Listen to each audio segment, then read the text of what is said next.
Good to see you. It's been many, many years. You are a consultant that literally has traveled the world. You've been to like almost every single country, and I think you're the youngest guy to ever do that. And you are one hell of a personality. I hear so many crazy stories about you, good stories from a lot of people, left and right. You've helped so many people. You've inspired a lot of people. And I thought, hey, it would be hell of a ride to have Christoph on the podcast. So how about we do it like this? Let's start with, what the hell are you doing, and who the hell are you, and how come you have such a crazy life?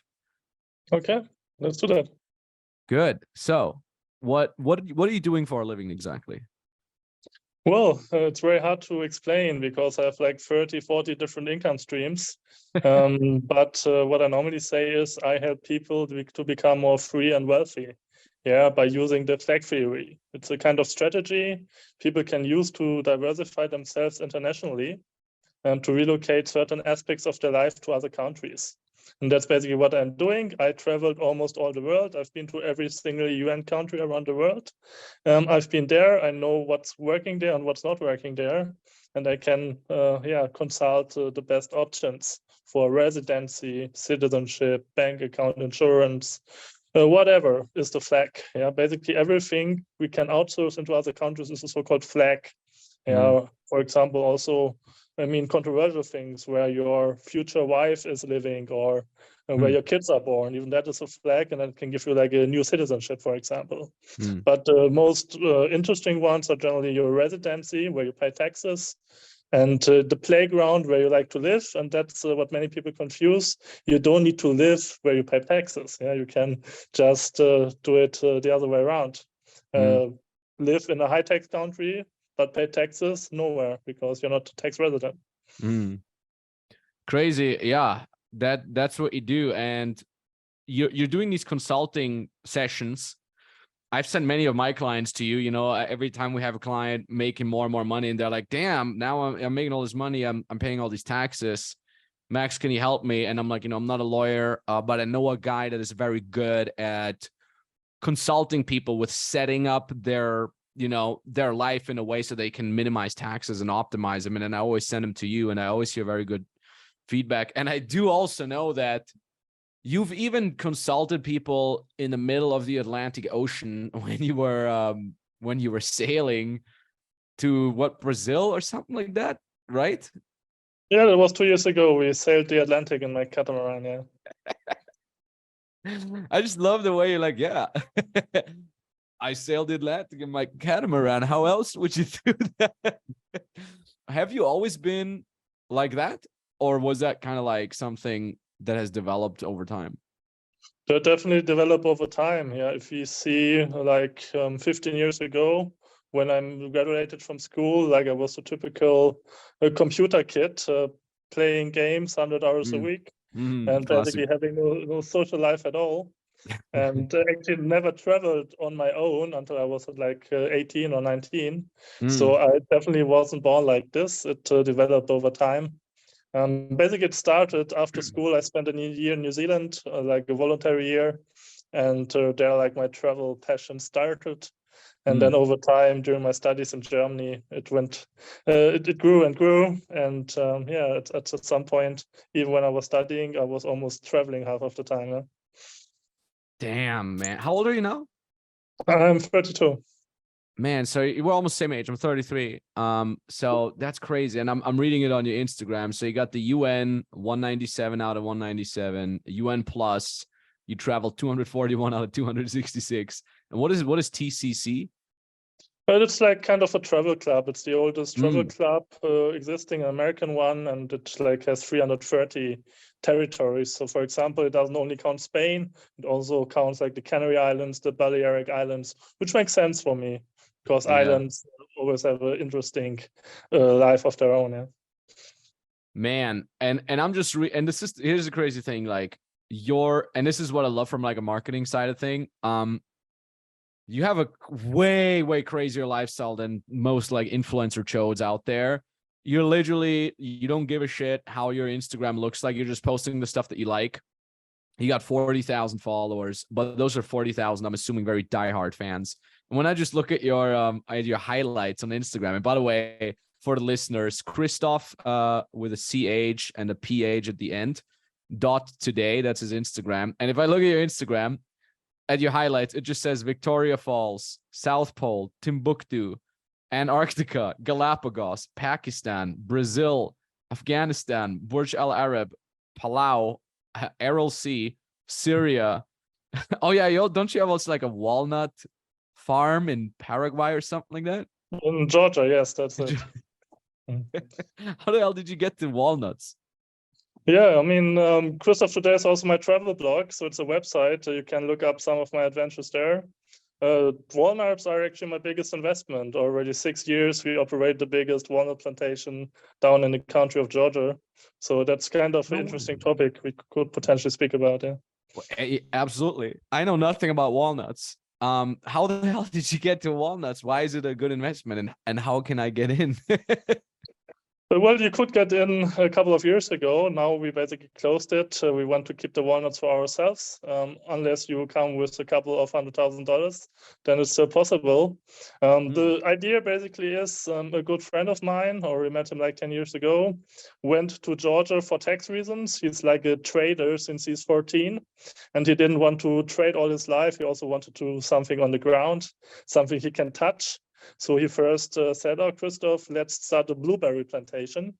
Well, it wasn't blueberries then. A while after, we decided for walnuts. Back then, that was 2017. I got a lot of money from crypto. It was like the first crypto summer. Many people made a lot of money from Bitcoin and so on, me as well. But I was wise enough to cash out and reinvest earnings into like real investments, like, for example, this walnut plantation. And we are running this for 6 years now. We are basically in the last year before it gets profitable. So you bought the land, planted walnuts on it, and I guess you paying workers there to harvest them, and then you just export them?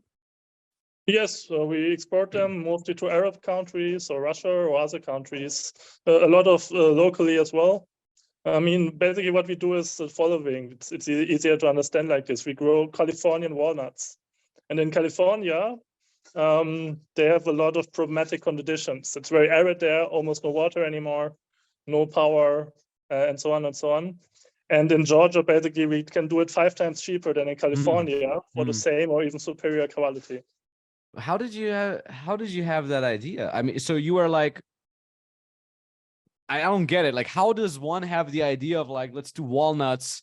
Hey, they don't grow as well in California. Why don't we grow them in Georgia? I mean, what was the guy walk me through the logic?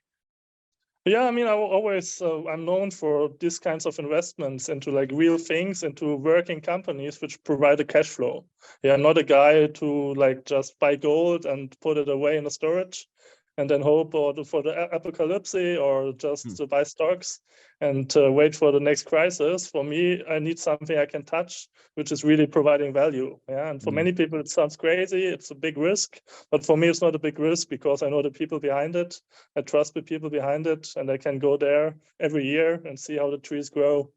And it's like a very long-term investment. All my investments are very long-term, often 5 to 10 years before they provide a cash flow. But if they do, then they provide a very constant flow of revenue, and that's a very nice thing about it. Yeah?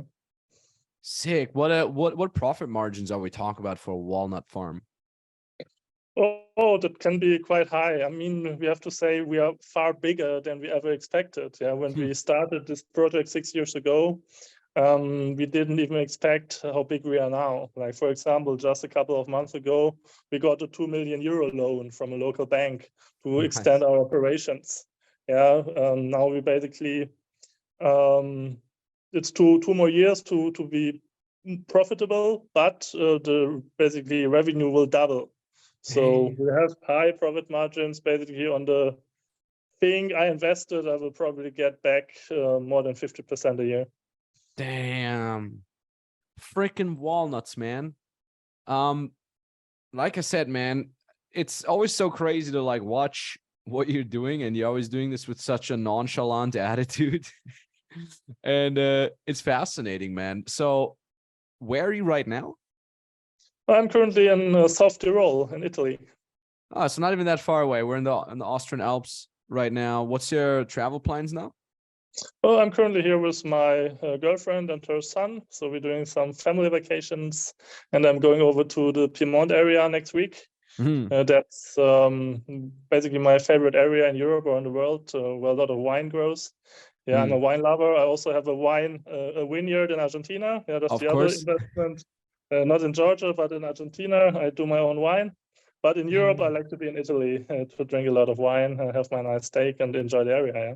Man, and then I mean, since you almost got all the countries, like what's left? What is like the most immediate thing where you're saying, okay, that's the one thing that you want to check off?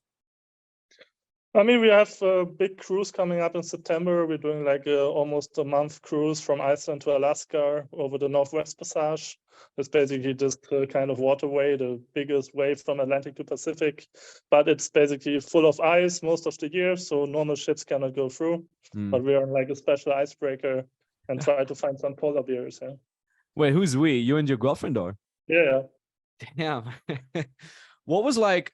I mean, I'm sure you've had like places where you said, okay, that's the most epic place that I want to go to, that you went pretty fast.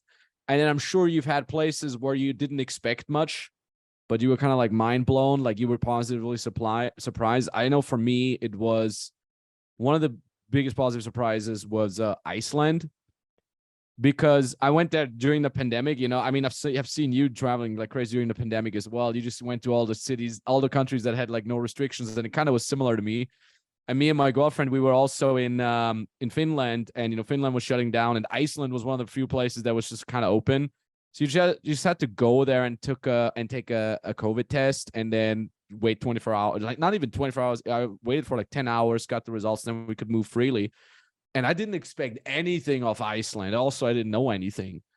And we went there, and it was legit one of the most magical freaking places that I've ever seen. Plus, I met the mountain from Game of Thrones. It was so funny. It was like we were flying there, and in my head, I'm like, who's famous from Iceland? The only person I knew was the mountain. And I'm like, well, it would be funny if we ran into him. And we were in Reykjavik, and we wanted to go to a restaurant, but it was closed. So we randomly went to another one that was close by. We walk in, we eat, and it was a really good restaurant. I loved the food there. And it had like a milk glass door, like you can't fully see through. And all of a sudden I see this silhouette appear in front of the door, and it was huge. And I literally think to my head, I'm like, this literally looks like some guy that is as tall as the mountain. And the door opens, and it's the freaking mountain walking in with his pregnant wife back then. And I'm telling my girlfriend, I'm like, it's the mountain guy. I'm telling you, it's the one guy I know. Yeah. And he just comes in, and the freaking owner shakes his hand. I guess it was his like main restaurant that he always went to. But yeah, like Iceland was legit one of the best places I've ever been to. Legitimate. What about yours? What was like the best place you've ever always wanted to go to, and what was kind of like the biggest surprise? Yeah, I mean, for me, I really like the polar regions as well. Iceland is great, but if you go even further, like to Greenland or the Arctic or the Antarctic, like that's a very magical place. I've been to Antarctica now 4 times. Most people never been, and I can really recommend to go there. Of course, it's expensive, but it got quite affordable nowadays, and it's just magic. And other than that, it's mostly the countries which are quite dangerous, or which are considered quite dangerous, I would say. We had great experiences like traveling through Syria and the civil war, traveling in Afghanistan just shortly before the Taliban took over, North Korea, which was a great tour. I did 2 weeks there. So those countries, which are not very well known, they provide a lot of interesting experiences. And yeah, it's just fun to be there. Damn, I remember you posting about being in Afghanistan literally a couple of weeks before the Taliban took back, and and the first person I thought of was you. I was like, oh man, let me check if he's still there. And you had already traveled on. I mean, what was so special about let's say Afghanistan in your experience? Yeah, the big issue is you cannot really travel safely at that time in Afghanistan. Yeah, it was quite a risk to go to certain places. You mostly had to fly, but sometimes you had to take a car and hide. You really have to blend in as a local, which is quite hard for me. I'm a 2-meter guy. I will never be the local. But we got like to a local tailor, and the tailor got us local dresses. So at least we tried to blend in like the local Afghani dress. And then you just have very like intense contacts to the local people. You often drink tea for hours, talk with them, and I mean, you need really good guides to be safe and to make yourself understand. But I would say in those conflict zones, you always feel yourself more. You feel more that you live. You're more gracious that you live because something could happen anytime, and it's like a heightened awareness, I would say, which makes you focus more on the travel experience. Yeah, man. Have you ever been in a legitimately dangerous situation where you were like, okay, that was a close call? I was never robbed in my life, actually. I once was kidnapped, so to speak, or taken hostage for a couple of days in the desert of Sudan. Yeah, Sudan nowadays is civil war there. Back then, I was in 2019. We went to like a remote place in the desert, which is actually considered terra nullius. Terra nullius means it's basically a part which no country of the world recognizes. So basically, it's one of the few territories no one wants to have. So that our idea was to go there to do our own government. Yeah, I wanted to declare my own state. That's why I traveled there, like 3 days with a jeep through the desert. I declared my own state there, but I didn't know of that. There were already people there, and they were gold miners, and they found gold, and they were thinking we want to steal their gold. So they got quite aggressive and took us hostage. We had to wait for like the chief to come for 2 days. We had to stay there, and then the chief did justice on us. Luckily, we could convince him to not kill us. In the end, basically, we had this scene from like a video you sometimes see before the people get beheaded. Yeah, you have to tell your name and where you're from and your birth date and so on in the camera. So basically, if you ever come back, they will see it's you, and then they kill you. But we were just let go and could drive home. It's all on my travel blog. So the adventure, Christoph.today, also the Instagram, it's all on there. Everyone can read about it and see the pictures.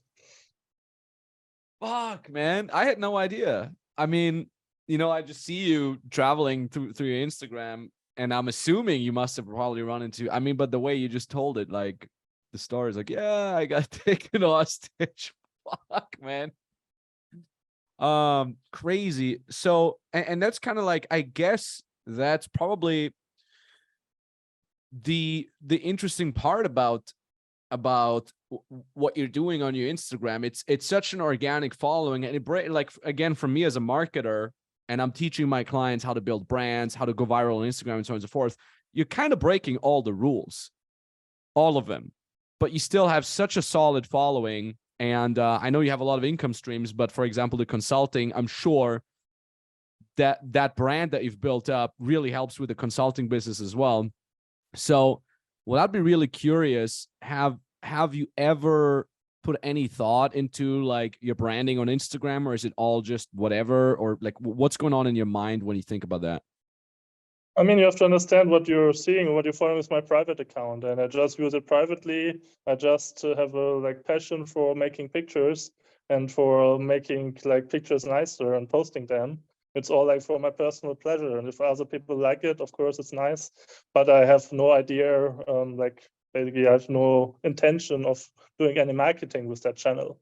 We have business channels. I have a startenlust.ch Instagram channel as well. This is quite professional, I would say.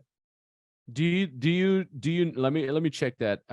Yeah, I see it. So do you know where you're getting more traffic from the professional startenlust.ch or from your personal? Well, in the end, I don't think I get too much traffic from those social media things anyway. I get a lot of traffic from Facebook because I have this group of 30,000 people. But most traffic I get is by recommendation from other people, from clients, organically, because I have so many very well-written long articles. And if you search for like anything related to immigration or tax optimization, especially in German language, but sometimes also in English, my blog will appear naturally. And for me, that's the far more convenient and far better marketing, because you don't want to be too dependent on Instagram, on Google, on Facebook ads, whatever. Like I'm not dependent on all of this. I have like 20 different channels where clients come to or come from. But I couldn't really say, yeah, it's nice. A couple of clients come, but I'm not overly dependent on it. Yeah.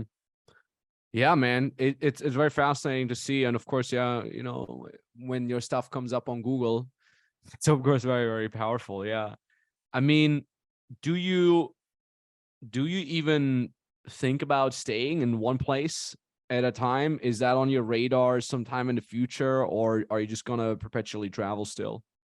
Well, I will definitely do that. Now I'm 1 week in one place in Tyrol because my girlfriend really wanted it. Yeah, she's quite stressed that we move so fast every 2-3 days in another place. But yeah, now we are a week in a place, and it will naturally get slower because I run out of destinations. I still have a lot of territories I want to visit. Yeah, I want to make this TCC list we spoke earlier about full, like this 330 territories I want to visit. It's still like 50 to go, but that's relatively fast and it's not difficult. It's mostly very pleasant islands in the Pacific somewhere, hard to get to, but very pleasant, even boring maybe holidays, but I still want to do it. And then, of course, I want to revisit some countries. There's big countries like China, Russia, Brazil, the States, and so on, where there's so much to see, where even couple of months I've already been there is far too less to really explore them. And then there's, of course, other countries which don't have that much attractions. Yeah, I don't want to, if I overdo it, pick up every sand cone in the Sahara or see every tree in the Russian Siberia. Yeah, that's not really needed. There is some travel clubs which like distinguish the world in like 1,500 territories. That's too much. That's too much for me. There's people doing that, but I wouldn't say I won't do that. I will still maybe stay 3 months in a place and to really like dig into the places I want to see. I made a list actually, my top 100 places or so where I want to live 3 months for the next couple of decades, and then let's see, maybe in some places even longer. Damn. I mean, I know it from my times when I was touring the world with my first business, the dating advice business. Every Monday was a travel day. So every Monday we would travel to a new place. And that was freaking tough. Like after 3-4 years, I was so burnt out. I mean, I also did public speaking 3 times per week. So, Thursday, Friday, Saturday, and a little bit of Sunday was just me coaching, public speaking, and so on and so forth. So that was probably a big contributor. But I got really burnt out from traveling in like 2016. And then I still kind of pulled myself through until 2018. And then kind of like I quote unquote settled down first in Helsinki and then in Kiev. And it took me very, very, very long time to even be hyped about traveling again. And this year now, 2023, was the first year where I did like almost perpetual traveling again for 6 months. I think we started in like January, February, and then we went to Japan and Dubai for the first time and all these cool places. But now I'm like, that's it.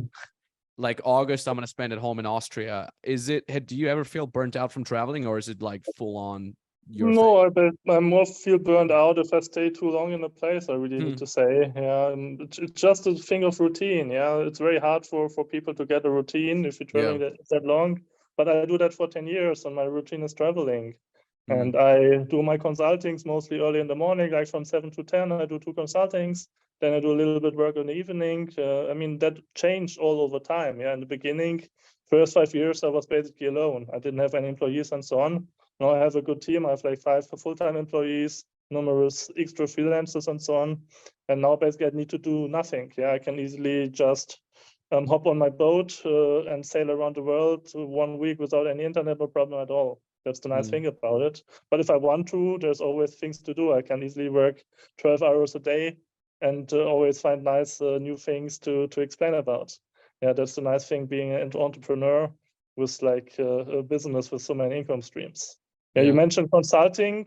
That's nowadays a relatively small part of my income or of my business. Yeah, we still do the consulting, but I mostly do the consulting not because I need to, because I need the money, or so because I have fun doing it. And I would say there's relatively few, if no other guys who are able to do that on my standards and on my competence level, my experience level. And that's the main thing I'm still doing that, yeah, because it's fun helping people to get out of the tax system and so on, for me at least. Yeah, I know you're passionate about this, man. And I mean, I remember like the first time we spoke, I think it was 2016 when I had a US company. You helped me with that. You consulted me there. And then I think we spoke again in 2018 or 19 when I set up my European company in the EU. You were again really helpful.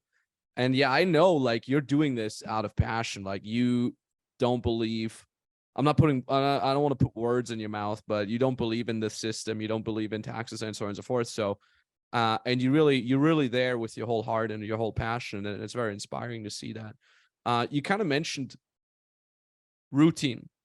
I mean, I'm a super routinized person. Like I have to get up, you know, like I do the same thing every morning. I go to the bathroom, I weigh myself, I go on the walking treadmill, I do this and that. Like I plan everything meticulously. And I know it throws me off when I'm traveling.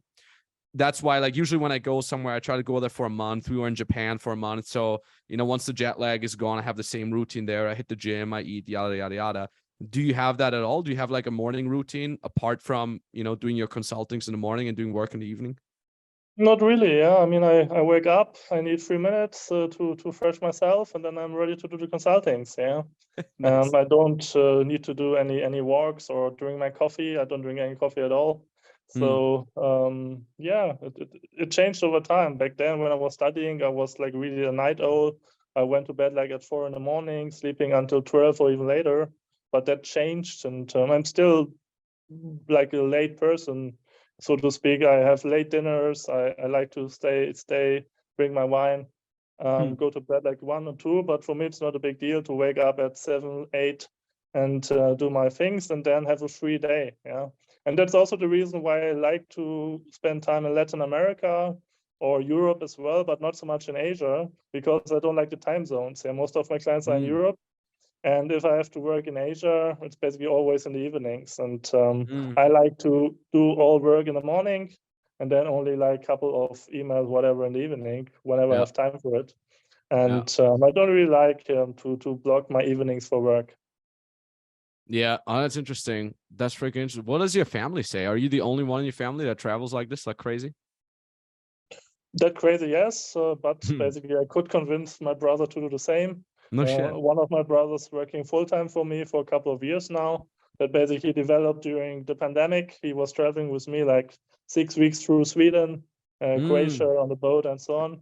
And basically by staying in the same room, hearing me speak to my clients, he got a lot of info as well. And he Ah. started as a consultant, and now he does a lot of work for me in the Oh, more no like shit. sensitive areas. And my other brother, it's quite kind of interesting story. I mean, my other brother is 1 year younger than me. We started to study at the same time because I was in New Zealand for a year. Hmm. He studied directly. We studied exactly the same without speaking to each other. Yeah, we wanted to study exactly the same. He went to Passau. I went to Constance, like different German towns. And he is like also very ambitious. He's like a career guy. He now did his like 4th master in Harvard in the US, and Damn. now works like for a biotech company in the US. So we were always kind of competitors. He chose like the more traditional career way. I chose the more like, ambiguous way. Damn. And but now we're quite good friends, I would say. Like the competition from our youth, where we hardly spoke to each other and had a lot of fights, is now like it's now a very good relationship. Yeah. That's dope, man. It's funny. Like my brother and I were very different. We went completely different routes also. And I mean, it's so funny that you mentioned COVID because it was one of the best things to do to watch, like for me on social media, to watch everybody freak out during COVID. And then I saw you just like, fuck this, I'm out of here. You just like, you went from country to country to country. And I got to say, like, my COVID experience was pretty awesome too. First I was in Kiev. where nobody gives a damn. I mean, typical Eastern European mentality of like, officially we have the lockdown, but on the level of every normal person, everything is open. Like we would go to restaurants and they're like, yeah, sure, come over, just come in through the back entrance. And then, I mean, I remember on 26th of June 2020, my 30th birthday, we just threw giant party in a house that we just rented. It was like 60 people there, pool. Like nobody even knew that there was a pandemic. And then, you know, I would like upload stories of us partying, and my friends in Austria that were full on like lockdown for the last 6 months, whatever, how many months it was then. And like, you know, get all the masks and everything. And they're like, hey, are you posting old stories? I'm like, no, it's just like in a country that is not freaking going ballistic. And then, like I said, and then later, you know, we went to Iceland. We were in Croatia. Where else did we go in 2020? Switzerland, when it was still cool before they started losing their cool. And like everywhere we went, like the airports were empty. There was no lines. Everything was cheap. Like every hotel was hyped to have us. It was like we went to all these beautiful touristic areas and nobody was there. And it was so nice. Yeah, definitely. I had the same experience. Nowadays, Yeah. now in summer, it's so full, it's so crowded. It's not really enjoyable. I really missed the good old COVID times. I mean, Exactly. I had to escape, and then I really wanted to make a point, travel as much as possible. In the end, I probably traveled 3 years, 50 countries, no lockdown at all for me. Yeah, it Yeah. was possible. Yeah, I had to do a lot of nose tests and so on, but in the end, I had my freedom and sailed the Atlantic on my own boat. That was the nicest idea anyway. Just get a boat, and on land you have a lockdown. On sea, you just sail wherever you want. Yeah. I mean, It that was actually boat. funny. We were in Spain in a marina, and then the marina was closed down for 2 weeks. No boat could leave.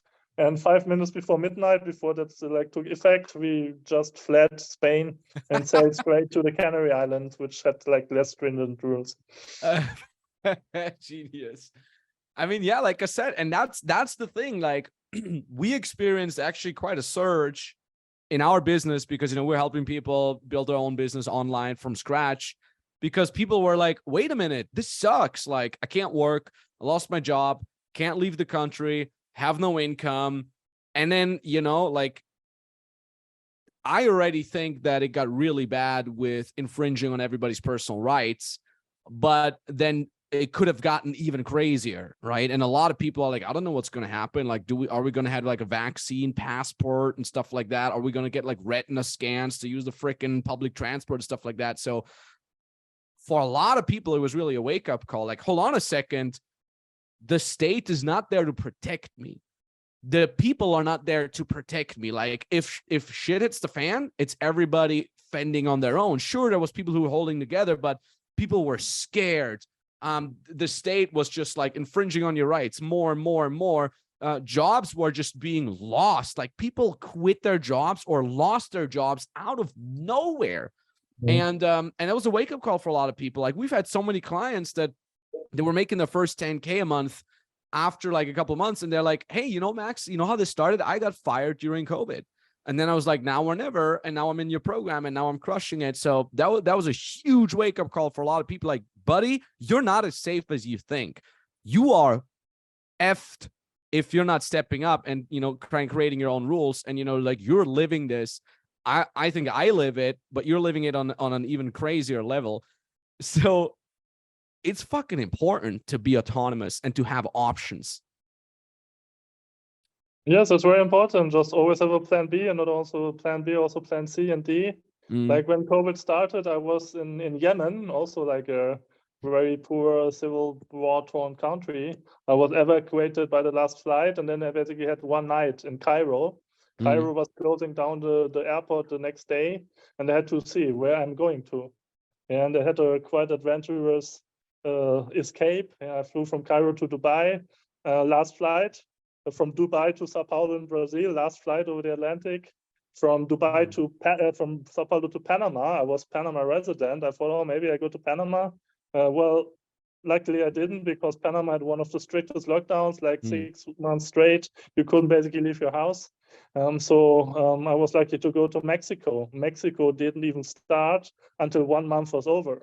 And then they started, well, I said, I fly to Sweden now. Sweden was already basically nice, no lockdowns at all. I traveled full time through Sweden. I think I was skiing in the last open ski area in the world in Sweden, where everyone was in lockdown. And then when summer started, I went over to Croatia, which recently opened up, and little time later bought my boat. So for me, that was like amazing time, amazing travel time without much restrictions. Yeah. So you just bought that boat in Croatia. You were like, hey, I need a catamaran. Did you have any, did you know how to sail when you bought the boat? Well, I always had the dream to do like have our own boat. I basically always said I first want to travel all countries in the world, and then I fulfill this dream of sailing. However, like one intern of me, like an employee who briefly worked for me, he's now basically the captain of my boat. Because he told me he was like growing up on boats. He lived long parts of his life on boats. And we had this idea to charter a boat in Croatia. And if we like see we fit together, we have a nice time, we maybe buy one, because it was now the right time. I could travel, but I couldn't travel to new places. Yeah, and like 2020 to 2021, for 1 year I was traveling quite a lot, but I didn't travel to any new places on my list. So I thought it was a good time to have a boat and try out this lifestyle during this time and have a lot of freedoms, why other people don't have freedom. And yeah, in the end we did that, and we sailed a long way from Croatia all the way to Rio de Janeiro in Brazil. From there all the way up to like Jamaica, then Panama, Colombia. Now we are currently in Guatemala. So we probably did over 20,000 miles already, nautical miles. Damn. How many people were you on that boat? Always depending. Like over the Atlantic, we were 4 couples, 4 girls and 4 guys.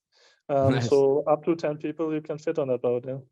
Damn. Did you have to like work in shifts, like while one is up on deck, the other one sleeps in the bed or something like that? Yeah, definitely. You always have to have one guy up or one girl up at night to see that you're not ramming any container ships or sleeping whales or whatever. Yeah. I mean, it really depends which route you take. Like the route from like Cape Verdes to Brazil we took takes around 12 days. And it's very, very nice because basically no waves, no wind. You cannot really sail, just have to motor through. But basically the Atlantic is like a mirror. We even jumped in the middle of the Atlantic, like 5,000 meters deep. We just jumped in and swam around because it was so nice and clean and clear. Yeah. Damn. I don't know, man. I'm scared of sailing. I don't know. I don't like the idea of being in the middle of the ocean. I don't know. I've seen too many movies or something like that, maybe. To me, I mean, sailing maybe, yeah, into the Mediterranean, but I just don't have the balls to sail over a freaking ocean. Did you guys run into any trouble, into any dangerous situations? We run into trouble quite a lot of times, but not in the middle of the ocean. So, for example, just recently, 2 months ago, our boat was raided by the Honduran army. Yeah, and they tried to place drugs on our boat to seize No it and put shit. the people in prison and so on. So that was quite a tough situation, but in the end we managed and even got some restitution. But yeah, you can always things can happen.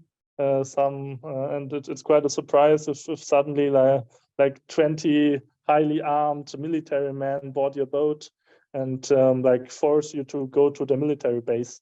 Luckily, we didn't go to the military base. We just went to another island Wait, where we okay, had hold like on. better protection. Yeah. All right, hold on. So walk me through it. So you're on the boat doing your thing. Some army boat comes up and they're like, stop, waving their guns, I I guess. mean, the story is a bit larger, obviously. So the boat was coming from Colombia, yeah, typical drug heaven. It was going to Honduras, and it was coming without lights because this area is notorious for pirates. Yeah, in some parts of the world, there's still pirates, and you don't want to be discovered, so you sail without any light.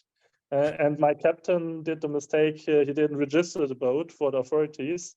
So in the end, they thought it was a boat carrying drugs, and they, basically boarded it and forced it to come with them. But in the end, of course, they searched the boat, didn't find anything, and then they probably tried to put their own drugs on it in order to find something. I mean, this is shithole countries. that can Yeah. easily happen there. Yeah? But then how do you know that they've tried to put drugs on? I mean, on that's you? the And normal how thing you can expect. Yeah, my crew had to be up like for 24 hours straight with like their cameras in hand all the time in order to prevent this. Mm. So you guys were filming the We army were guys filming everything. to make There's sure that probably they don't. a video coming out of it soon. Oh, no shit. I wasn't on board. Yeah, it was like my captain and two German friends of him Mm. delivering it to Honduras. I was already there. Mhm. I was basically managing everything from the island. I was even flying my drone over the boat with all the army and so on. So it was quite a funny story. And I got like a lawyer and even got like contact to the Minister of Tourism of Honduras and things like that. And they like made the situation a bit better in the end. They apologized or how exactly? Yeah, they apologized. Yeah. And I mean, it's a smart move. I would have, I'm a dumb Austrian kid from the middle of the Austrian Alps. I'm naive. I wouldn't have had the idea to like, hey, let's film these guys so they don't plant any freaking drugs. I would be all like, go ahead and search, guys. I'm sure you're not gonna find anything. I'll be all honest, and they're like, yeah, we found cocaine. I'm like, that's not mine. What the hell? I would have been majorly screwed. So yeah, smart idea, man. And did you bump into any freaking sleeping whales or something? Not yet, but we bumped into some turtles and we saw whales, but luckily we didn't bump into them. So, I mean, the catamaran is nice. The catamaran cannot really sink. It can just like flip over, but then you basically have life upside down. So that's not the big problem. What is a big problem normally on boats is the water, yeah? And we had friends sailing in a little boat, the same route as us. And there were 3 people with 300 liters water for 3 weeks. Our boat, we basically need 300 liters an hour because we had 4 girls on board. And they want to shower every day twice. So luckily our boat has like a water maker. We can like desalinate salt water into sweet water. And that's basically what every boat needs in order to be self-sufficient. Damn, man. I mean, yeah, of course you can't shower with salt water. That messes your hair up and stuff like that. As far as like again, I don't know much about the sea and stuff. My family is big into sailing. My cousin, my dad, but it's for me like boats. I don't know, maybe not. Maybe I'm just too young. I'm not a fan of boats. Not really my thing. And so, kind of like one of the main things, what is kind of like the main thing that people ask you when they meet you or when they talk to you? What is like the most annoying question you get? Well, first is, are you really so tall? Yeah, that's what most people don't see when they see me on pictures or on videos like this. They always surprised when they see me. Oh, you're so tall. Are you playing basketball? That's definitely the most annoying question. I have a good counterattack. I always ask them, do you play mini golf? But other than that, of course, it's mostly the questions related to what I'm doing, related to taxes. So most people who know me, when they see me, they always have a question, which is nice. I like to help people, but sometimes, people just like ask me for 1 hour over all the situation in a room with 100 other people who also have like little questions. So that can get annoying. Yeah, I can imagine. I mean, it was already crazy for me, and I was quote unquote only giving dating advice, and now I'm a business consultant. So, yeah, it can get quite annoying. So here's one thing that I always wondered, because the people that you're mostly consulting, at least the people I send you, on minimizing taxes, optimizing taxes, well, people that kind of like travel. So of course it's easier for us to be okay, set up an LLC here, go have your center of life over there, and so on and so forth. Is it even possible for just like a random person living in Germany, having a 9-to-5 job, to do anything there with their taxes? It's possible, but it really depends what he's working for. Like if you're employed, of course, basically everything is deducted by the employer, and you don't really have to can do things yourself. So it's often an idea if you're employed to change into like a freelance position for the same company, because then you can structure yourself in a way that you might have better taxation options. And then, of course, it's not only the tax. I mean, you can always optimize something. That's the nice thing about my business. I always say I want to reach every people around the world. Every German can have a consulting with me, and I can help him at least protecting his assets in a like bank account outside of Germany, if I can't help him with taxes. But in the end, probably only 1%, even less than 1% of the population really wants my services, because the other want the security of the system. Yeah, I mean, that's totally fine, but it's the way the world works. Yeah. Have you seen an uptick in people asking for your services after COVID? Have you seen more people being fed up with the system or being scared of it or anything like that? Yeah, definitely.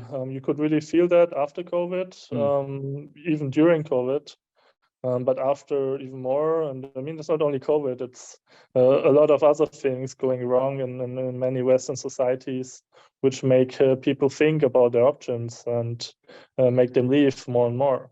And some people are really negatively motivated, but a lot of people are also positively motivated. They just want to see the world.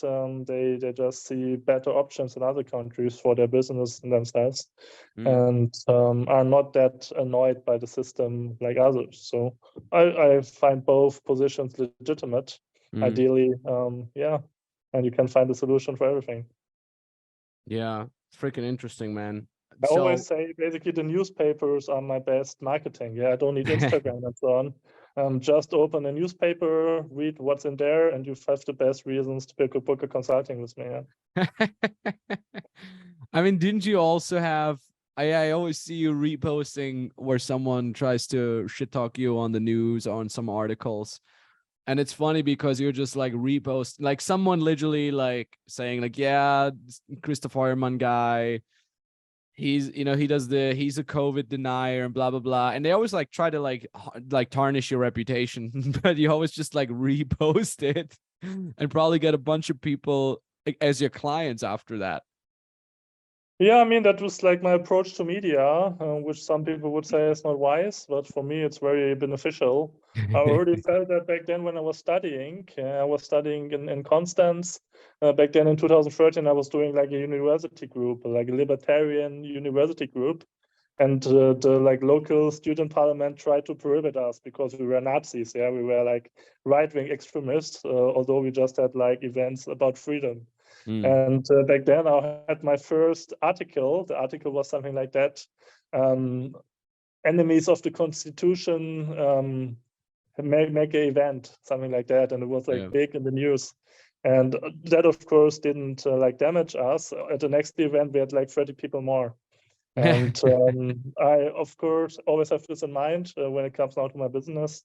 There's no bad press. Yeah, I mean, I had this Galileo documentation that's already 6 years ago on German TV. Yeah, it's kind of like a documentary about my life, and they really tried to make me look like a beggar, basically, like a homeless without money to buy proper clothes and so on, trying to evade taxes on like everything. And in the end, that didn't damage my reputation or my business at all. It was the best promotion I could wish for. Yeah. Wait, hold on. I didn't even know about that. So Galileo, for the international folks, it's actually it used to be one of my favorite shows. It's like a science documentary show where they have like different topics. So they came up to you and they said, hey, can we do a documentary about you? It's going to be epic. It's going to be amazing. And then you said yes. Yeah, they showed me the script. It all looked all very nice. And they were actually coming to Panama back then. I had like a vacation in Panama with a couple of other people and like a nice villa and so on. And then they made this documentary. It was like very evil methods. Like, for example, they put me in the pool with a cocktail glass in my hand, very cold pool. And after like half an hour, I started to tremble. And then like they really did the focus, or like we were running like kilometers along the beach. At some point, like my shoelaces went off, and they totally did the camera on it. So basically, they wanted to make like I said, they wanted to make a very bad image of me, like a homeless, some kind of guy who doesn't really get his life in order. And but in the end, I mean, most people are clever enough and they easily see that in TV that is completely scripted. Yeah. So they not already scripted, but yeah. So they already, it was not like a decision that they made when cutting, like, oh, let's cut all the good stuff out. you think they already had the intention of like, hey, let's make this guy look as bad as possible when they Yeah, came to film? definitely. Because I mean, I saw the script. It said something completely different, and when it was recorded, it was fine, and the team was nice. But what was cut out of it? And I mean, we had like 24 hours of material, and they did like a 12-minute documentary or something like that. Yeah. Obviously, they just put the very bad parts together. Yeah. Did some like voice from the off, which was explaining something, but Yeah. it all didn't really make sense. They didn't even make proper research. Yeah. Motherfuckers. It's funny because just earlier this year, I think it was either earlier this year or last year, I was in Cyprus and I got they messaged me on Instagram. What channel was it? Do you remember? It was a relatively big German channel. The one that always played Formula One.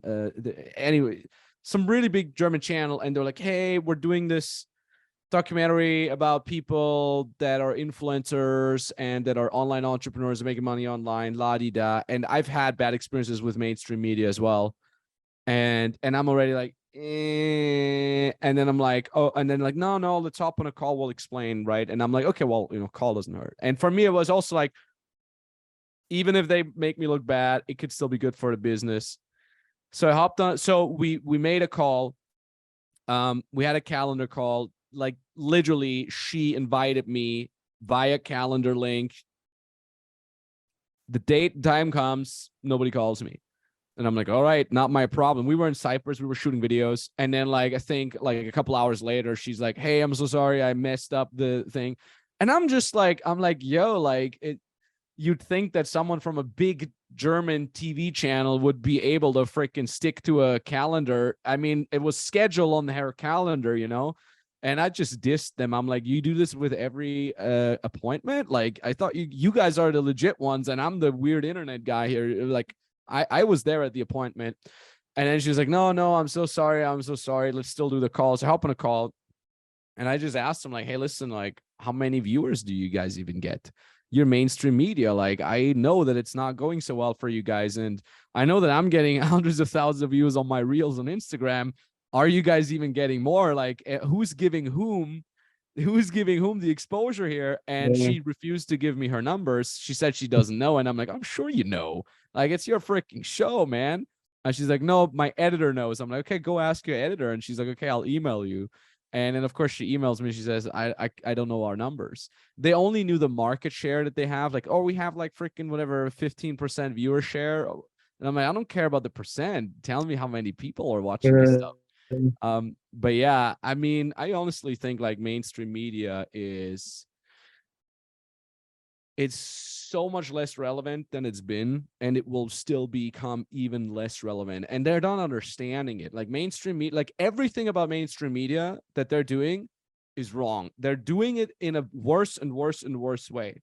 If you look at this whole thing, like I'm sure you've followed it, this whole like Joe Rogan versus CNN thing that happened during the pandemic too. So on one hand, you have CNN with 90-second clickbaity clips. Joe Rogan is eating horse dewormer, and he's trying to become healthy instead of getting vaccinated because he's eating the horse dewormers. And then they literally took the video where he said, hey guys, I have COVID, and they put a color filter on him to make his skin look like pale and yellow. And that's CNN, and they get like whatever, a couple 100,000 views per TV show.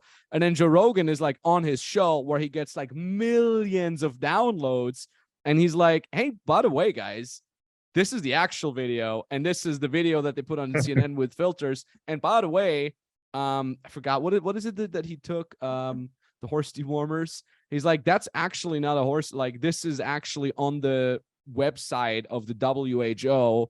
The guy who made this medicine that I took got a Nobel Prize. It's on the WHO a website as like medicine that has saved millions of lives. Like ivermectin, that was it. And he's like, it's not a freaking horse dewormer, you idiots. And I'm not saying who's right and who's wrong, but what I can see from a marketing perspective is the mainstream media still acts like they can say whatever they want, and other people don't have the platform to convince people of the truth. But that's not true anymore. mainstream media is still behaving as like they could actually lie to you and people will never find out. But that's not the case anymore. But what mainstream media does is, instead of learning from long form content like podcasts, they're just doubling down on their bullshit way of doing media, which is 90-second reels, highlight stuff. Let's go. Just have this guy say something provocative. And they're digging their own grave. And especially with things like this of like, hey, we're mainstream media. We have way more money. We have way more people. We have way more resources. Let's use these resources to do proper, legitimate journalism and actually research things and provide people with a highly researched, nuanced way of the truth.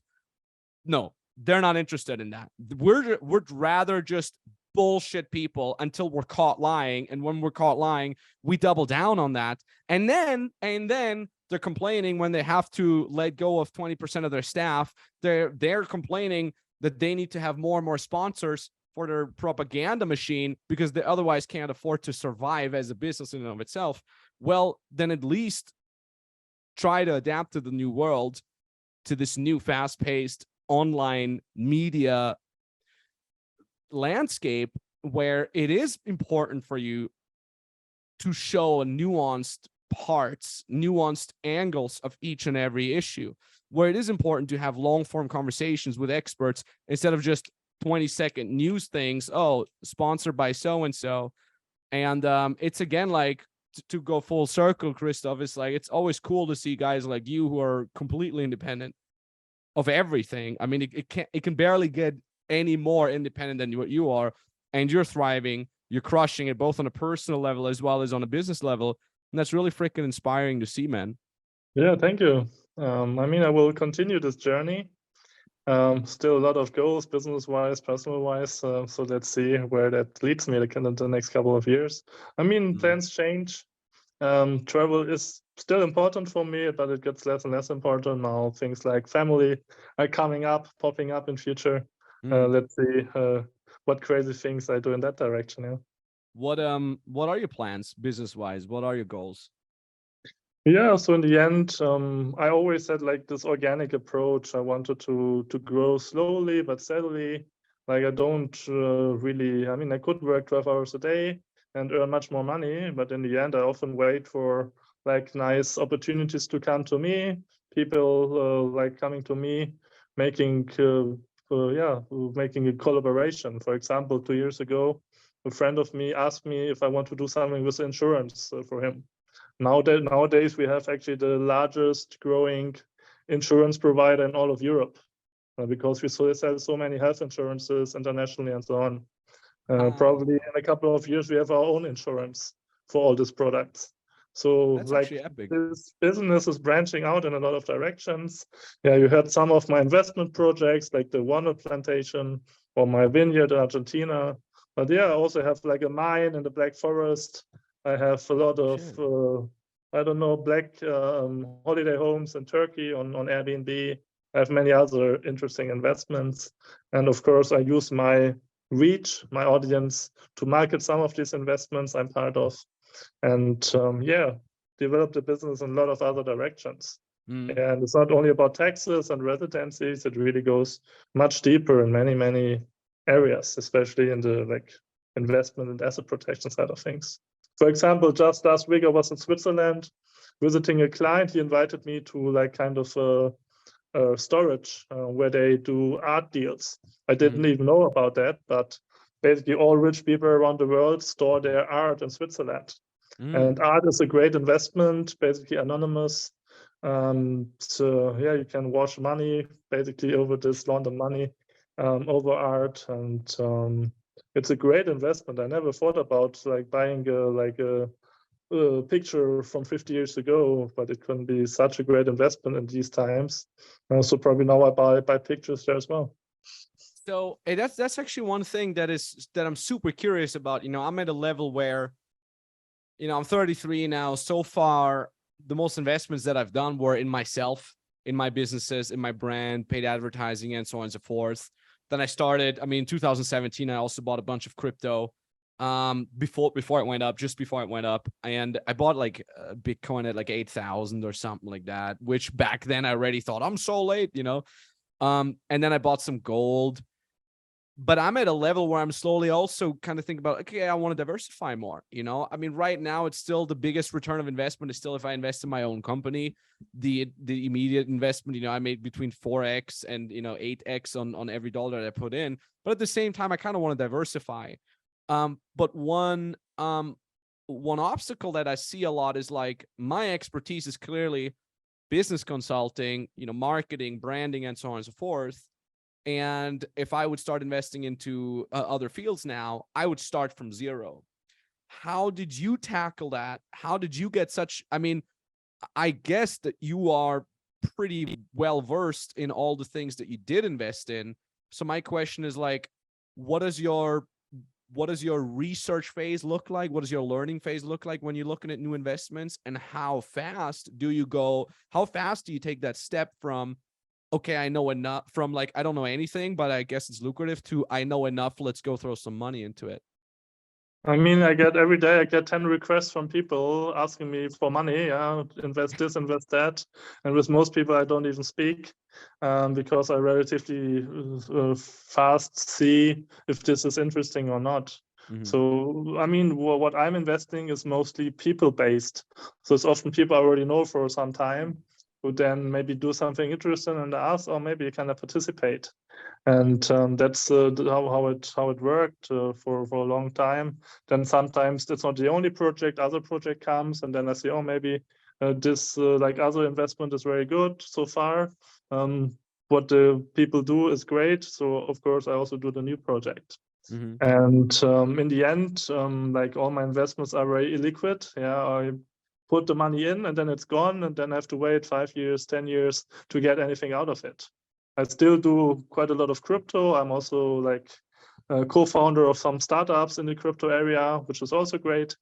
So it's not only like Startenus business, it's some other businesses running parallel as well. But there I'm just like doing the legal stuff, caring for the tax freedom of crypto for the company with mostly German co-founders and things like that. So that's like my lifestyle gives me very good options in that area. Yeah. So I hear definitely out there, like I love what you said, that it's kind of people based, of like, hey, is the proposal coming from someone that I trust, that I believe is competent, and so on and so forth. But Yeah, then, but it's really depending on the countries as well. Like I have so many things in different countries. I probably have my life in like going on in 30 different countries. And at some point I also felt it got too much. Yeah. So now I'm like trying to narrow it down, not to start new projects in new countries, but rather stay in existing countries. If I do like a new agriculture project, I maybe stay in Georgia. Or if I stay, if I do something, other new things, I try to stay in the new countries, because even now, probably I need a month to visit all my projects, all my investments, just to see if everything is right. Yeah. But like you said, it's people-based. You really need to choose a good business partner living locally for what I'm doing, and who is basically able to do everything. And so far, that's working very good for me. Yeah, I don't even have real estate, because with real estate, I always have the risk that things are not running that well, that I have to travel there, that I have to break up my travel plans in order to get the money or get the renter out of the flat or things like that. But I don't have these problems with my current investments. How much research do you do before you invest money in it? Is it based on I trust that person, here's my money, you go for it? Or do you read up on stuff yourself just to be able to understand enough so you're not fucked over? Or how exactly does that work? Yeah, of course, you always do some research. I'm quite a rational person. I do a lot of research in order to see if it's suitable for me, if like the promises have some validity. But then it's mostly gut feeling. Yeah, I don't decide over weeks. I often say, yeah, you have my money, let's do that. Yeah. No shit. Do you have any sort of like mental checklist that you go through? Like, this is what a project needs to fulfill for me to put my money into it? I mean, it needs to be a bit crazy. Yeah, it needs to have a big vision, and needs to,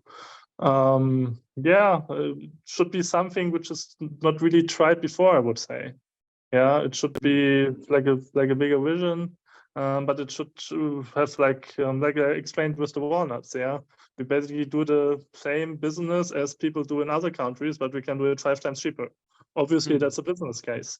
Yeah, if the walnut farmers in California are profitable, if we can do it 5 times cheaper, then of course we are profitable as well. And like these kinds of comparisons, and I have these comparisons from my travel lifestyle, from like traveling around the world with open eyes. Yeah, I don't watch on my phone all the time. I watch out of the window and see what's going on. Yeah, back then I was, for example, in the Comoros Islands in the Indian Ocean on a vanilla plantation. I wanted to start a vanilla plantation as well. In the end, like the guy I spoke with scammed me over 200 euros. Yeah, he had the opportunity to sell for the 200 euros to send me like vanilla extract to Germany so I could test it in a laboratory to see if it's good and then start a business. He preferred to keep the 200 euros, not start a business. Yeah, dumb guy in the end, but you always have to put some little money at risk in order to profit in other ways. Yeah.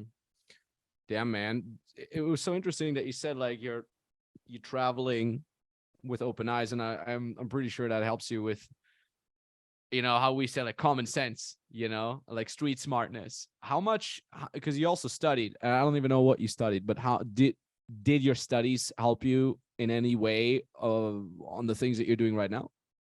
Well, it's kind of a funny story because what did I study? I studied statism, or better said, I studied public management and governance science. So basically, I studied how to become a government official. And well, the last 2 years, I wasn't really studying anymore. I completed a bachelor, but the last 2 years, I had a very like big reading program. I think I read like 120 books in 1 year. I have all these books listed on my website, all like self-help literature from business, marketing, psychology, history, biographies. And that really helped me to get like a broader perspective and get new skills in order to start a business. Yeah, because what I need for like online business, I got not taught in school or in uni. Yeah. And that's always like my advantage, even in the area I'm working in. It's a lot of knowledge. And I was always like a very avid reader. I always was a very fast reader. I can process information very fast and explain it relatively well to other people. So I have a like kind of an advantage in this bureaucratic topics my business is about. Yeah. That's so epic, man. For me, it's the polar opposite. You know, I came to Vienna as an aspiring musician. I studied musicology at first. Then I had tendonitis on my left arm, and then I got it on my right arm as well. So, you know, a bunch of doctors told me I'll never be able to play guitar anymore, which I now can, by the way. But that kind of like put that into my perspective of like, hey, if you want to become a musician, you're so dependent on your physical health that something as small as practicing too much ruins your arms and your whole skill is, you know, gone. And then, you know, and that made me really depressive because I was, you know, my whole purpose in life was gone. And then out of that depression as a young guy, you don't think about like, hey, I've been deprived of my purpose, and that's why I'm deprived of happiness. No, as a young guy in his early 20s, I was like, I'm depressed because I don't have a girlfriend. So I was like, okay, but I'm also really shy and I'm really socially awkward. So I just, like you, like I just read a bunch of books on social dynamics. I started applying it. I started going out, you know, and like ask a girl for her number and crazy things like that. And then I started sharing my experiences on the forum. Like back then, like internet forums were still big. And then I started getting my first clients. They paid me like $150 per month per day for like a day of coaching them. And for me, that was a ton of money. And then I started studying Latin and English because for that, I didn't need my arms. I was like, it's something that I'm really interested in. I love languages. And then I thought maybe I could become a teacher, a professor for languages in high school.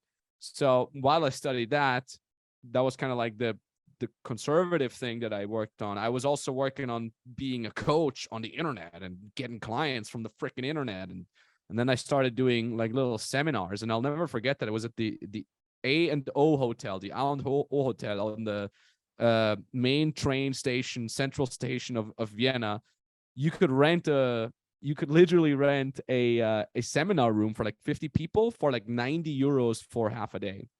So I rented that seminar room, and I said, I was posting on the forum, hey, if you're from Vienna, I'm going to give a seminar about whatever, texting, I think, you know, like what to text a girl to go on her first date. 3 people showed up, and I was like, holy shit, 3 people. And then I just said, hey guys, I'll do it again, like in 2 weeks. Everybody bring a friend. So next time I had 9 people show up, and I was like, holy shit, I got 9. And I was always happy about that.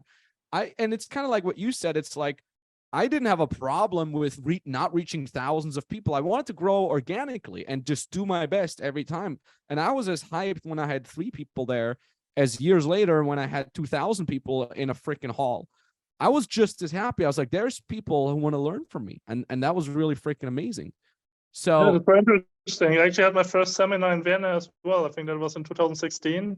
I got like nice. 15 people, and that was like the first time we really earned money. Yeah, I mean, I had humble beginnings. The first 2 years of my business, basically sleeping in youth hostels, sharing my room with 10 other guys who wanted to party all the time. And I was like crazily writing my 3,000 word article every day in order to get some traffic.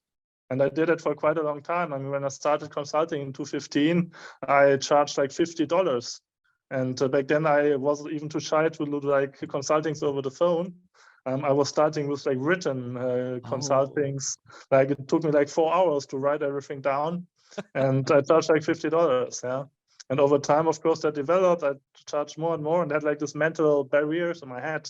Yeah, I thought, oh, I'm like, even back then, I did like $1,000, $2,000 a month, and I could live my travel lifestyle. I'm not in like Iceland or the US, but in like Eastern Europe and Asia. And I already did the life I wanted for myself. Yeah. And then, of course, it got bigger and bigger, and the barriers in my head shifted. And then it was not like 2,000, then it was 5,000, 10,000, 50,000, 100,000. And I mean, it's still like this. Now I'm in the quite high area. But I would say, my business cannot earn like 10 million a year.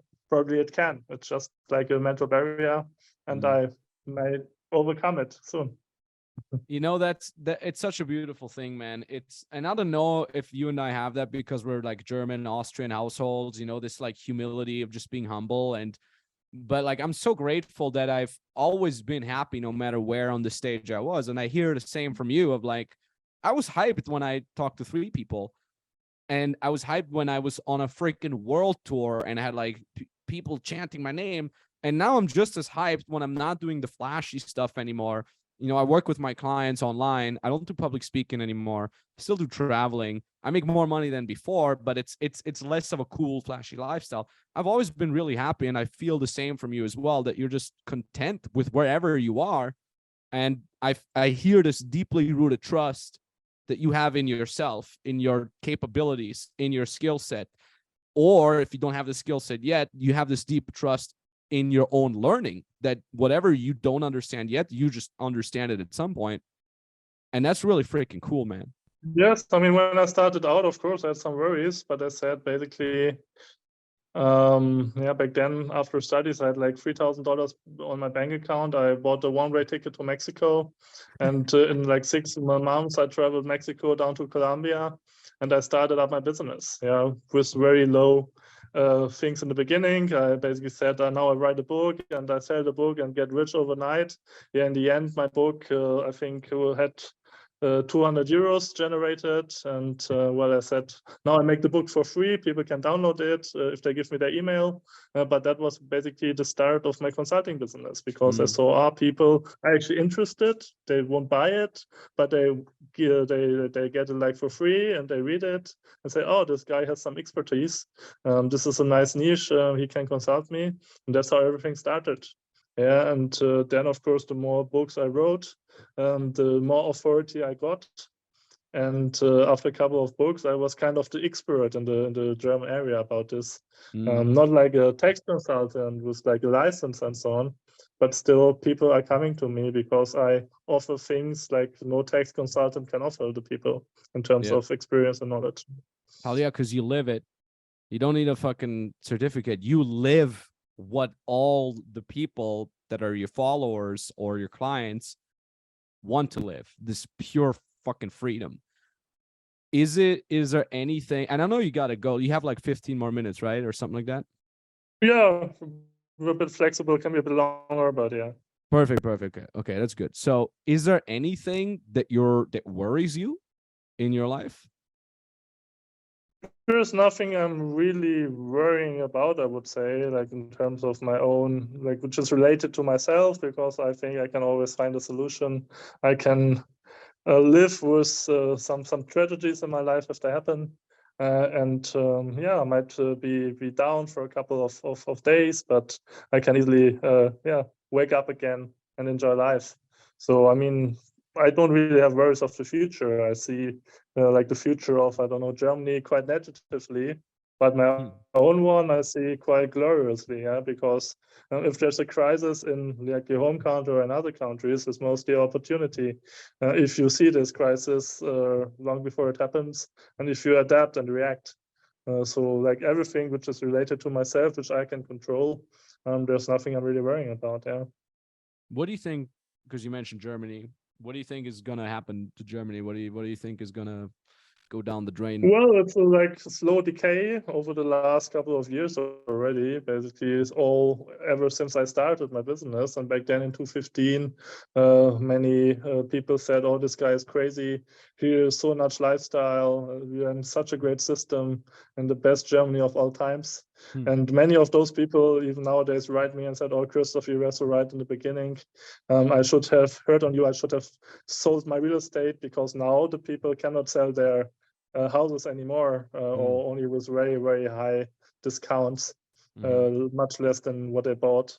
So yeah, you have a decay in many areas, politically, economically, culturally, and I think there will be better times in future. But some systems, some countries really need to experience, because still many people have quite a good life in Germany, in Austria, and so on, and they don't really feel it. But now more and more people start to feel it, and that will, of course, bring positive change as well. I mean, I Hmm. quite like Germany. I would say Germany could be the best country of the world. It has a like very hardworking, experienced, competent people. But yeah, they are too obedient, I would say, and their leaders fuck up everything. Do you think it's the same for the US?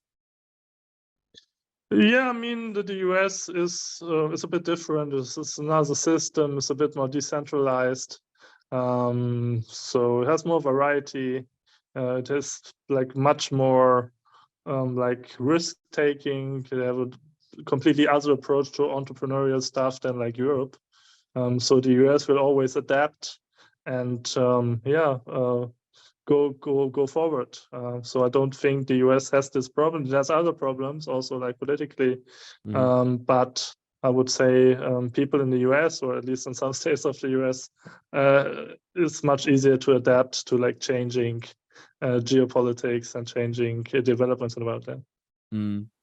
I mean, hearing about, I'm not super political because I have a very similar stance to you. It's like taking care of myself, taking care of my environment, my family, my spouse, my friends, my clients. That's it. Like I mean, we've seen it during COVID. I was like, this sucks. I'm just gonna go wherever it's nice to have these options. But I'd still be curious for you, like, what do you think, like, what country is gonna do the best over the next 10, 20, 50 years? Well, that's very hard to say, because most countries change their leaders every 4 years, and then they can go in another direction. I would say those countries which have like very bad experience with totalitarian regimes, communist regimes, could do relatively well in future. Hmm. Yeah, for example, you see it in some Asian countries like Vietnam. They are doing very well. Most of the country is very capitalist. All the people really see and want to work hard and see that they grow the country with it. So I think some Asian countries are good, some Eastern European countries as well. Like if I see, for example, Poland, how the country developed in the last years. In most parts, Poland is now much higher quality of life than Germany. Hmm. And even countries like Ukraine. I mean, you lived in Kiev. Hmm. Now, of course, we have a bad situation with the war, but that will be over at some point as well. And Hmm. then I think countries like Ukraine will boom a lot as well and have a very good development. I noticed it. I was just in Poland, and I'm like, damn, it's beautiful there. Like, I still had this in my head, this image of like poor country, shitty, you know, super low quality life, everything. No, it was beautiful. It was like thriving economically. People spoke English, and the thing is, like, many parts of the education in Eastern Europe are way better than in Germany and Austria. And Yeah. I've also heard this from a lot of Ukrainians that fled to, you know, like kids that were still going to school in Ukraine, and then they go to school in Germany and Austria, and they're like, your math is so easy. What the hell is going on? Like, I'm like way above everybody else in my class with math, and mathematics is really freaking important. The only thing that Ukraine is lacking, from my experience, is just languages. There's Mhm. there like English is practically non-existent. Weirdly enough, more people spoke German than English, kind of as a second language. A lot of old people, obviously from like World War II era.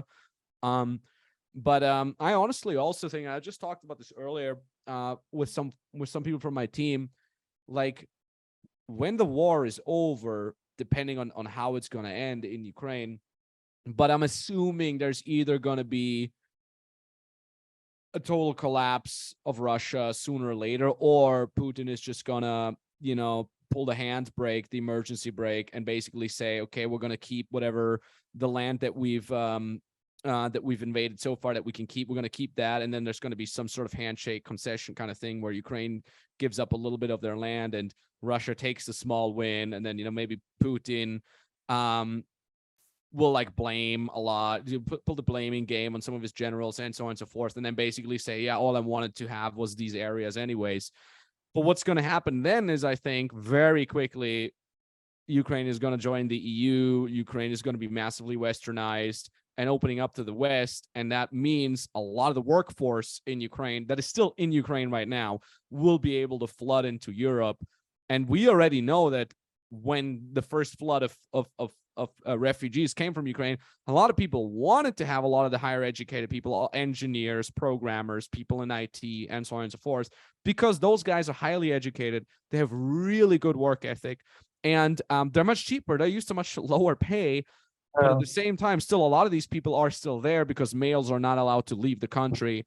But once that stuff is over and Ukraine will be opened up to the West, that's going to be very interesting. I think Ukraine is going to be westernized radically in a good way. I want Ukraine to be westernized. I want Yeah, I them mean, to I take was a part. lot in Ukraine before the war. Actually, my girlfriend is Ukrainian as well, and There you go. I have, I like the country a lot, and I think they have good people there as well who Mm, have a good approach to business, to entrepreneurial stuff, and yeah. they will create the right conditions to really massively get investors and also get their own people back from other countries.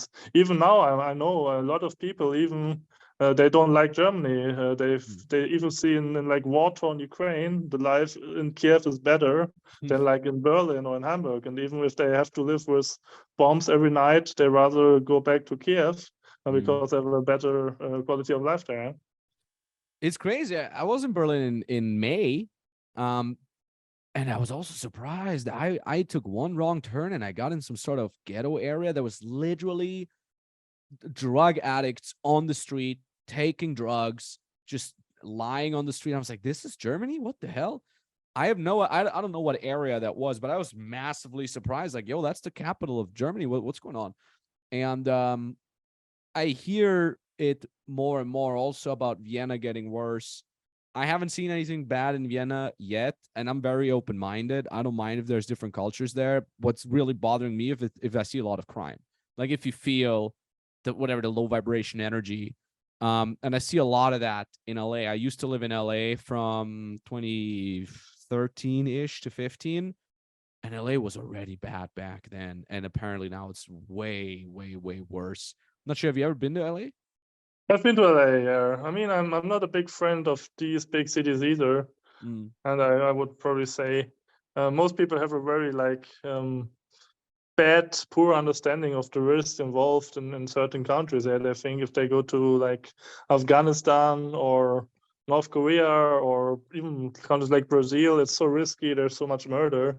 But I would say probably every there it's safer than in like LA or in Paris or mm. even Berlin.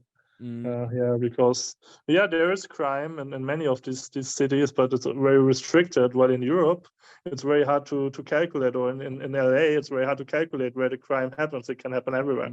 That's actually a good point. Like, yeah, like I hear it's all in Brazil that it's like if you go to favelas, that's where all the crime is.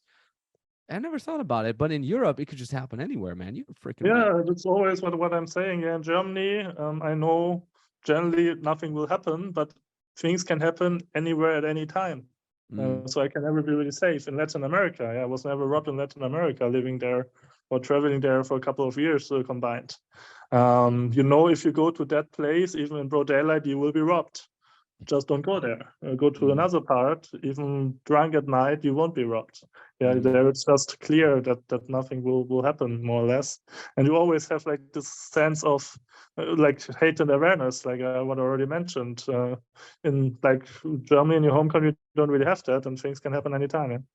Yeah. It's funny.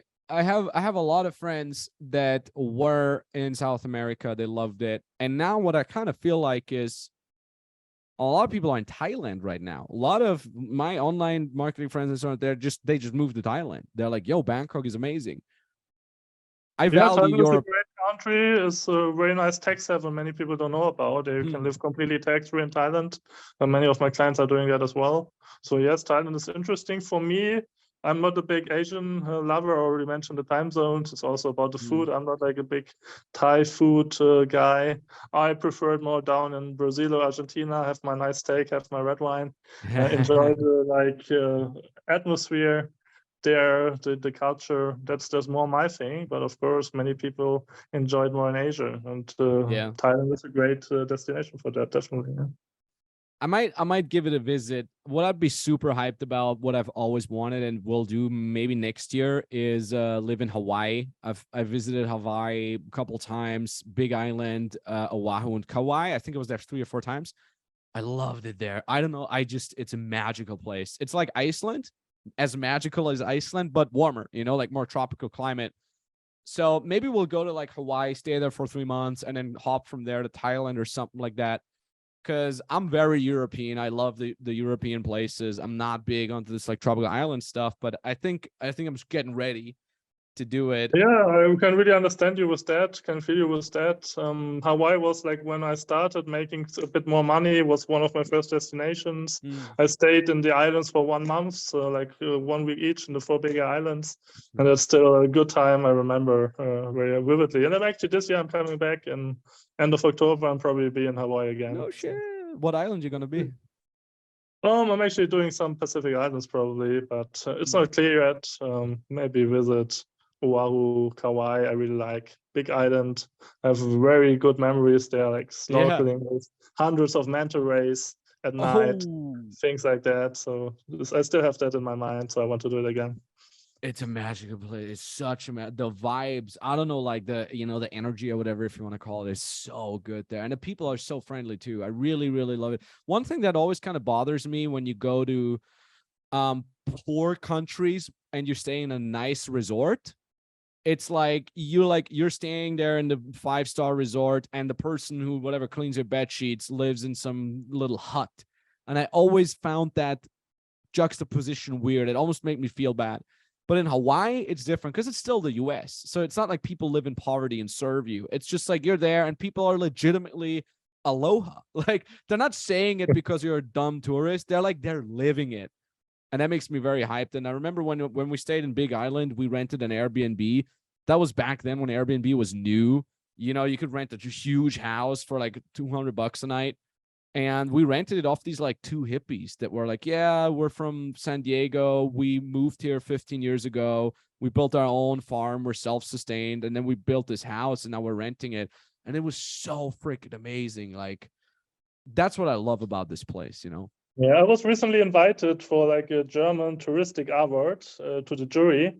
And we actually made Big Island the best adventure destination of 2023. So it's definitely, and I was like leading in that decision to make it there. So I really like Big Island as well.